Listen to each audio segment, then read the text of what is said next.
বন্ধুরা, মৃত্যুদণ্ড দেওয়ার পর জজ সাহেব কেন নিজের কলমের নিবটা ভেঙে দেন? আর ডক্টর সবসময় সাদা রঙের অ্যাফ্রন কেন পরেন? গ্যাসে করে খাবার রান্না তো আপনাদের বাড়িতে হয় অবশ্যই, কিন্তু আপনি কখনো কি ভেবেছেন এই গ্যাস সিলিন্ডারটির রং লাল রঙের হয় কেন?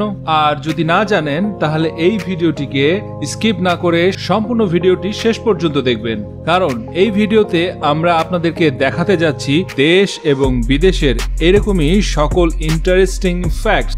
এখন আমরা কথা বলি থামস আপের। আপনি জেনে খুশি হবেন, আপনি জানতে পেরে খুশি হবেন যে থামস আপ দেখানোর বিষয়টা 2000 সাল আগে থেকে তৈরি, শুরু হয়েছে। এটা ছিল 2000 সাল আগে এনসিয়েন্ট রোমে গ্ল্যাডিয়েটরসদের মধ্যে যখন যুদ্ধ হচ্ছিল, সেই সময় গ্ল্যাডিয়েটরসরা জেলের কয়েদি হন, আর যাদের মধ্যে বড় বড় স্টেডিয়ামে লোকজনের মনোরঞ্জনের জন্য, এন্টারটেইনমেন্টের জন্য তাদের মধ্যে মারামারির লড়াই শুরু করা হতো। আর যখন একজন গ্ল্যাডিয়েটর অন্য গ্ল্যাডিয়েটরকে মারাত্মক জখম করে আহত করে দিত, আর যদি স্টেডিয়ামের লোকজন তাকে থামস আপ করে দেখায়, এর অর্থ হলো যে হেরে যাওয়া গ্ল্যাডিয়েটরকে মেরে ফেলো। আর যদি থামস আপটা ডাউন করে তাহলে সেই গ্ল্যাডিয়েটরকে ছেড়ে দেওয়া হতো। স্পেস এক্স এর মালিক এলন মাস্ক, তিনি এমন একটি চিপ তৈরি করছেন যা আমাদের মিউজিক শোনাকে সরাসরি আমাদের মস্তিষ্কের মধ্যে সেন্ড করবে। এর পাশাপাশি তিনি এমন একটি টেকনোলজির উপর কাজ করছেন যা আমাদের মস্তিষ্ককে কম্পিউটারের সাথে সংযুক্ত করে দিবে, যাতে করে পুরো পৃথিবীটাই পাল্টে যাবে। আজ অনেক বিজ্ঞানীরাই মনে করেন যে বারমুডা ট্রায়াঙ্গেলের ঝামেলাটা গন্ডগোলের সমাধানটা হয়ে গেছে, কারণ স্যাটেলাইট ইমেজের মাধ্যমে স্টাডি করে জানা গেছে বারমুডা ট্রায়াঙ্গেলে হঠাৎ করে অনেক বিপজ্জনক ঝড় চলে আসে।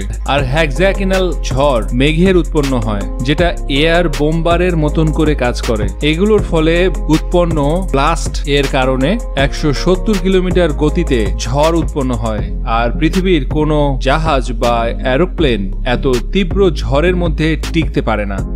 যখন আপনি হসপিটাল বা ল্যাবে যান তখন আপনি দেখেছেন সকল ডাক্তার এবং নার্সরা হোয়াইট কালারের অ্যাফ্রন বা কোট পরেন, আর কখনো না কখনো এর বিষয়ে জানার ইচ্ছাটা আপনার মনের মধ্যে জেগেছিল। তো তাহলে আমরা আপনাদেরকে বলে দেই, আসলে হাসপাতাল এবং ল্যাবের মধ্যে অনেক রকমের ফ্লুইড থাকে, যেমনটা মেডিসিনাল কেমিক্যাল, যা খুব সহজেই ডাক্তার বা নার্সদের গায়ের কাপড়ে লাগতে পারে। আর আপনি তো জানেন অবশ্যই যে হোয়াইট এমন একটি কালার যেখানে কোনো প্রকার কেমিক্যাল বা ফ্লুইড পড়লে সেটা খুব সহজেই দেখতে পারা যায়। এজন্যই ডাক্তারদের জন্য হোয়াইট কালারকে চুজ করা হয়েছিল। আর দ্বিতীয় কারণটি হলো হোয়াইট কালার শান্তি এবং ক্লিননেসকে দেখায়, যেটা ডাক্তারদের উদ্দেশ্যকেও প্রমাণ করে।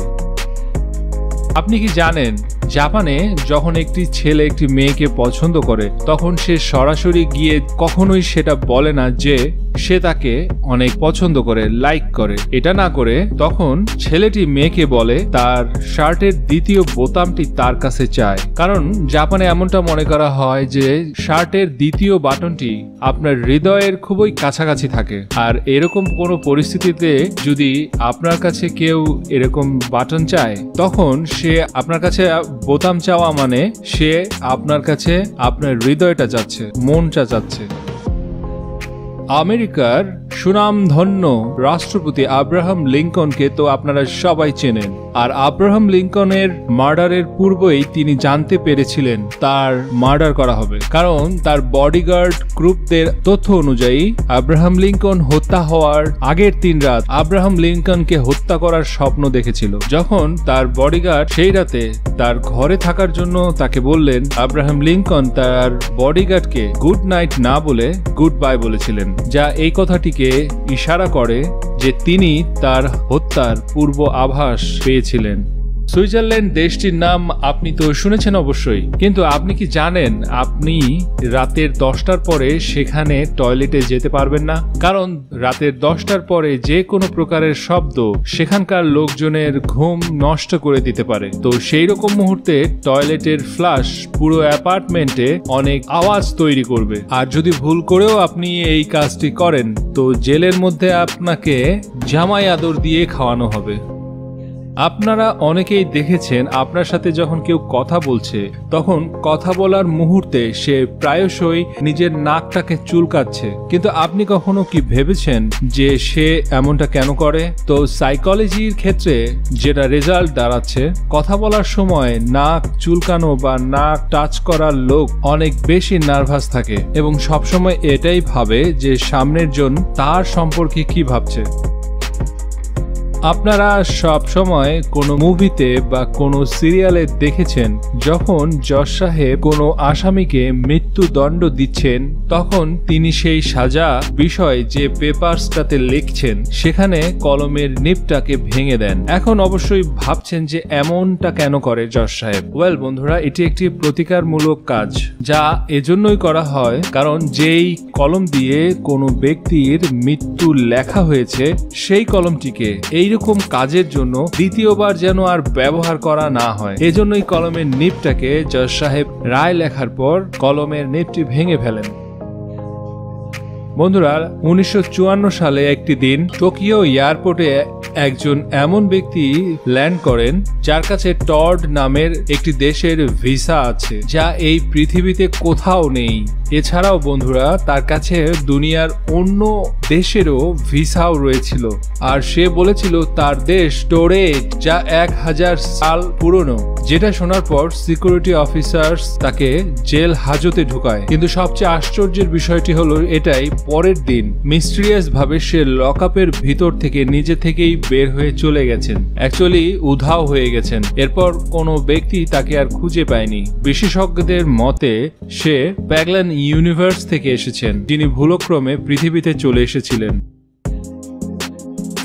আমরা সকলেই কেউ না কেউ এই কথাটি অবশ্যই শুনেছি, গাজর খেলে চোখের অনেক উপকার হয়, কিন্তু এমনটা কি কখনো ভেবেছেন আদৌ কি কোনো উপকার হয় নাকি হয় না? তো আমি আপনাদের বলছি এমনটা কিছুই হয় না। অ্যাকচুয়ালি কথাটি হচ্ছে 1940 সালে, যখন ওয়ার্ল্ড ওয়ার চলছিল আর সেই সময় ব্রিটেন রাডারের খোঁজ পেয়ে গেছিল আর তার খবরটা ব্রিটেন লুকিয়ে রেখেছিল আর অন্য কোনো দেশকে সেই খবরটা জানবার সুযোগ দেয়নি। যখন ব্রিটেনের এয়ারফোর্স রাডারের কারণে তারা তাদের মিশনটাকে সাকসেসফুল করতে পেরেছিল, যখন পৃথিবীর অন্য দেশগুলো ব্রিটেনের সরকারের কাছে এই খবরটির ব্যাপারে জানতে চাইল যে আপনার এয়ারফোর্স রাতের বেলা কিভাবে এক অপারেশন করে, তখন ব্রিটেনের সরকার বলেছিল যে আমাদের অফিসাররা গাজর বেশি খায়, যার কারণে তাদের চোখ অনেক তীক্ষ্ণ এবং শার্প, যার কারণে তারা রাতেও ভালো দেখতে পারে এবং মিশনটাকে সাকসেসফুলি কমপ্লিট করে।